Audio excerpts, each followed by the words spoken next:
اعوذ باللہ من الشیطان الرجیم بسم اللہ الرحمن الرحیم وَإِذَا طَلَّقْتُمُ النِّسَاءَ فَبَلَغْنَ أَجَلَهُنَّ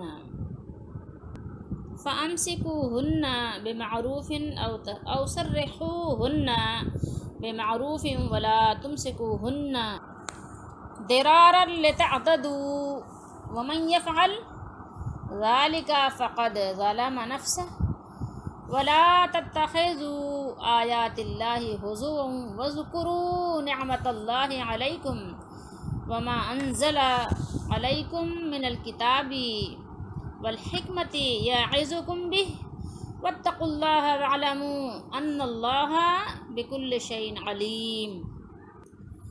آیت نمبر 231 ہے، ترجمہ یہ ہے ضیاء القرآن کا۔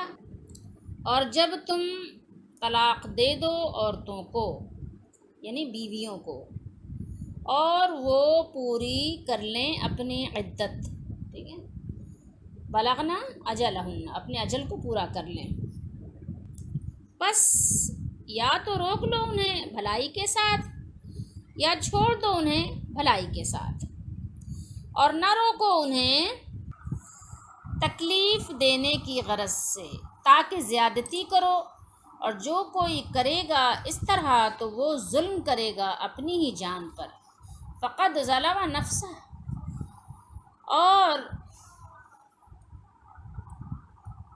اور نہ بنا لو اللہ کی آیتوں کو مذاق، ہزو نہ بنا لو، ٹھیک ہے، اللہ کی آیتوں کو مذاق نہ بنا لو، اور یاد کرو اللہ کی نعمت کو جو تم پر ہے، اور یاد کرو جو اس نے نازل فرمایا تم پر، قرآن اور حکمت، وہ نصیحت فرماتا ہے تمہیں اس سے، تمہیں کس سے نصیحت فرماتا ہے، کس سے، اس سے، قرآن اور یہ جو کتاب قرآن نازل فرمائی، حکمت اور واعظ کے ذریعے سے تمہیں واعظ فرماتا ہے اللہ تعالیٰ، یہ یعنی تمہیں نصیحت فرماتا ہے، یعظکم بہ، اور ڈرتے رہو اللہ سے، اور خوب جان لو کہ اللہ تعالیٰ ہر چیز کو خوب جاننے والا ہے۔ تمہیں یہ خوب اچھی طرح معلوم ہونا چاہیے کہ اللہ تعالیٰ کو ہر چیز کا بخوبی علم ہے۔ اب دیکھیے یہاں پر بات کو اچھی طرح واضح کر کے سمجھایا جا رہا ہے، نصیحت کر رہا ہے اللہ تعالیٰ نے، آگے نے خود فرمایا کہ تمہیں نصیحت کی جا رہی ہے تاکہ تم یعنی اچھی طرح بات کو سمجھ جاؤ۔ تو اس سے پہلے جب بات ہوئی تھی تو کیا بات ہوئی تھی کہ الطلاق مرتان، یہ بات اللہ تعالیٰ نے فرمائی تھی نا کہ طلاق 2 مرتبہ ہے نا، کہ طلاق کے مواقع 2 ہیں، مرتان ہے، ٹھیک ہے، مرتن نہیں ہے، الطلاق مرتن نہیں ہے، الطلاق مرتان ہے، ٹھیک ہے۔ تو فرمایا کہ 2 طلاق تک رجوع کرنے کا تم کو اختیار ہے، ٹھیک ہے، اگر تم 2 طلاق تک دے چکے ہو تو اس کے بعد بھی تمہیں رجوع کا اختیار ہے۔ تو اس آیت میں کہا جا رہا ہے کہ رجوع عدت کے اندر آپ کر سکتے ہیں، ہو سکتا ہے اگر آپ نے اس کو اچھی نیت سے گھر میں بسانا ہے تو، ٹھیک ہے، عدت گزرنے کے بعد نہیں ہے، صحیح، عدت گزرنے کے بعد رجوع نہیں ہے، پھر نکاح ہو سکتا ہے، ٹھیک ہے۔ تو اس لیے یہاں اس بات میں تکرار نہیں ہو رہی ہے، ٹھیک ہے، تکرار نہیں ہے، بلکہ یہ کہ اچھی طرح نصیحت کی جا رہی، سمجھایا جا رہا ہے۔ فَبَلَغْنَ أَجَلَهُنَّ، اس کا مطلب عدت ختم ہونا نہیں ہے، بلکہ عدت ختم ہونے کے قریب، یعنی اس سے یعنی پہلے ختم ہونے سے پہلے یعنی عدت ختم ہونے سے قریب ہونا ہے۔ اس کی دلیل کیا ہے؟ پیچھے جو اللہ تعالیٰ کا فرمان ہے، اللہ نے پیچھے یعنی اس سے پہلے جو آیات گزری ہیں کیا ہے، وَبُعُولَتُهُنَّ أَحَقُّ بِرَدِّهِنَّ فِي ذَلِكَ، گزری ہیں یہی آیات سورہ بقرہ ہی میں، اور ان کے شوہر اس مدت میں انہیں واپس لینے کے زیادہ حقدار ہیں۔ یعنی کیا بات ہے، اگر تم اپنی بیویوں کو طلاق رجعی دو تو ان کی عدت پوری ہونے سے پہلے تمہیں رجوع کا حق پہنچتا ہے، مگر یہ رجوع محض انہیں ستانے اور نقصان پہنچانے کی غرض سے نہیں ہونا چاہیے، کیونکہ ایسا کرنا ظلم و زیادتی اور احکام الہی سے مذاق کرنا ہے۔ رسول اللہ صلی اللہ تعالیٰ علیہ وآلہ وسلم نے فرمایا 3 چیزیں ایسی ہیں کہ جنہیں کوئی سنجیدگی سے کہے تو وہ سنجیدہ ہیں، اور ہنسی مذاق میں کہے تب بھی وہ سنجیدہ ہیں۔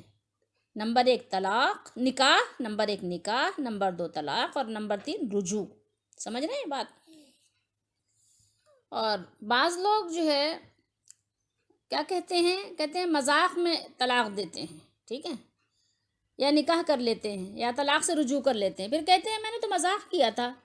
اللہ نے اسے آیات الہی سے استہزاء قرار دیا ہے، جس سے مقصود کیا کرنا ہے، اس سے منع کرنا ہے، روکنا ہے۔ اس لیے نبی کریم صلی اللہ علیہ وسلم نے فرمایا کہ مذاق سے بھی اگر کوئی مذکورہ کام کرے گا تو وہ حقیقت ہی سمجھا جائے گا، اور مذاق کے طلاق یا نکاح یا رجوع نافذ ہو جائے گی۔ اللہ نے فرمایا من الکتاب والحکمہ، تو حکمت سے کیا مراد ہے؟ حکمت سے مراد سنت ہے، یعنی کتاب و سنت کی جو نعمت تم پر نازل کی ہے اسے مت بھولو۔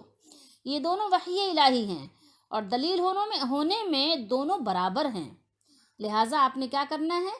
آپ نے دونوں کو ماننا ہے، قرآن مجید کو حدیث مبارکہ کی روشنی میں سمجھنا ہے، ٹھیک ہے۔ تو اس لیے یہ بھی سمجھنا چاہیے کہ منکر حدیث جو حدیث کا انکار کرتا ہے تو اس کا کیا حکم ہے؟ اس کا بھی وہی حکم ہے جو منکر قرآن کا ہے، ٹھیک ہے۔ مطلب یہ ہے کہ ان آیات میں بیان کردہ گھریلو جو مسائل ہیں اس کو حدیث پاک کی روشنی میں سمجھنا چاہیے اور زیر عمل لانا اس کو ضروری ہے۔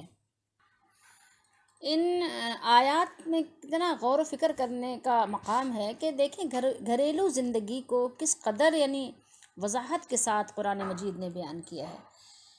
گھریلو زندگی کی اہمیت کے پیش نظر ان قوانین کو غلط استعمال کرنے والوں کو، جو لوگ غلط استعمال کرتے ہیں، ان کو تنبیہ بھی کی جا رہی ہے کہ اگر تم نے ان قواعد کی تعمیل میں تعویل سے کام لینا شروع کیا تو یاد رکھو تمہارا یہ جرم نظر انداز نہیں کیا جائے گا۔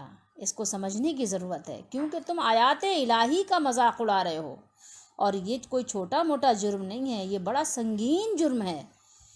کیوں؟ اس لیے کہ یہ آیات الہی ہیں، یہ مالک الملک کا فرمان ہے، اور جو اس کے رسول علیہ الصلاۃ والسلام کے فرامین ہیں وہ بھی اللہ ہی کے ہی ہیں۔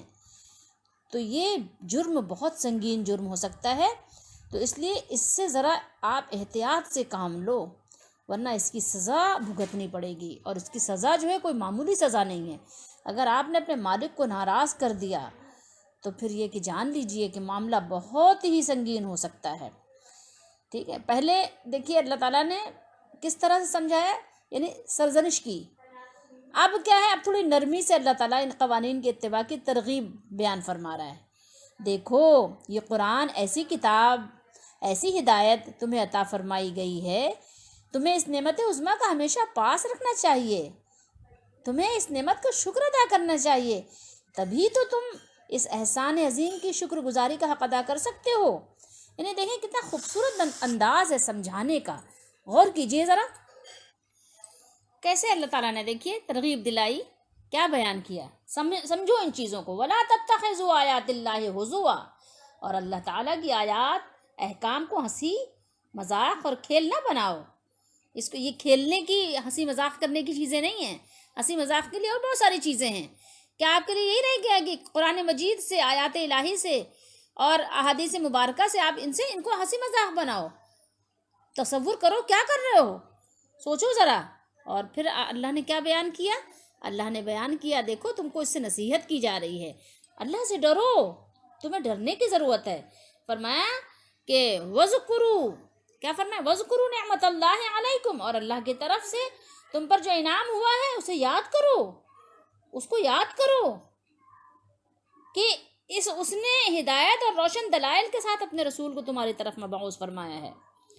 تصور کرو، وما انزل علیکم من الکتاب والحکمہ، اور تم پر جو کتاب اور دانائی کی باتیں نازل کی ہیں اسے بھی یاد کرو، اسے بھی یاد کرو، یعظکم بھی، ٹھیک ہے، جن سے وہ تمہیں نصیحت فرماتا ہے، جن کے ذریعے سے اللہ تعالیٰ تمہیں نصیحت کرتا ہے، سمجھاتا ہے، تمہیں جو ہے اللہ تعالیٰ عقل دیتا ہے، یعنی تمہیں حکم دیتا ہے اور منع فرماتا ہے، اور تمہیں جو ہے وہ حرام کردہ چیزوں سے، اس کے ارتکاب کی وجہ سے عذاب سے ڈراتا ہے کہ کہیں ایسا نہ ہو کہ تم اس میں پڑ جاؤ اور تم عذاب الہی کے مستحق ہو جاؤ۔ واتقوا اللہ، کیا فرمایا؟ واتقوا اللہ، اور اللہ تعالیٰ سے ڈرتے رہو، یعنی ان کاموں میں جنہیں تم بجا لاتے ہو اور جنہیں تم ترک کر دیتے ہو، سب میں اللہ سے ڈرتے رہو۔ جو کرتے ہو وہ بھی دیکھو کہ کیوں کر رہے ہو، کس کا حکم ہے، اور جو نہیں کر رہے ہو وہ بھی دیکھو کہ کیوں نہیں کر رہے ہو۔ تو یہ چیزیں قرآن و حدیث کی روشنی میں بجا لانے کی ہیں، ٹھیک ہے۔ پھر آگے کیا فرمایا، وَاعْلَمُوا أَنَّ اللَّهَ بِكُلِّ شَيْءٍ عَلِيمٌ، اور جان رکھو کہ بے شک اللہ ہر چیز سے خوب واقف ہے۔ یہ نہیں کہ کچھ جانتا ہے کچھ نہیں جانتا، نعوذ باللہ، ایسا نہیں ہے۔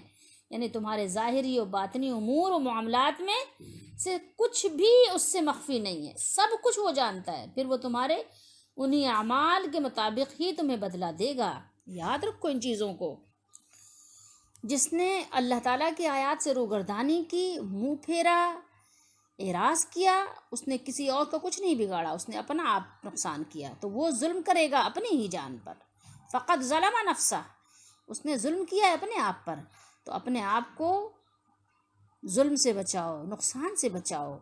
کتنی یعنی دوسرے کے ساتھ زیادتی کرنا کتنی بڑی یعنی سنگین بات ہے، نہ کہ انسان اپنے آپ پر ظلم کرے۔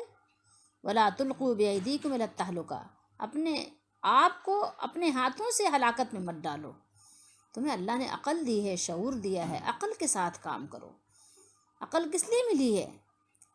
عقل اس لیے ملی ہے کہ اپنا بچاؤ کرو دنیا اور آخرت میں، اپنا فائدہ دیکھو۔ اللہ تعالی ہم سب کا حامی و ناصر ہو، ہمیں قرآن اور احادیث مبارکہ پر عمل کی توفیق دے، اور اللہ تعالی ہم سب کو ہر طرح کی نافرمانی سے بچنے کی اور بچانے کی توفیق دے، آمین۔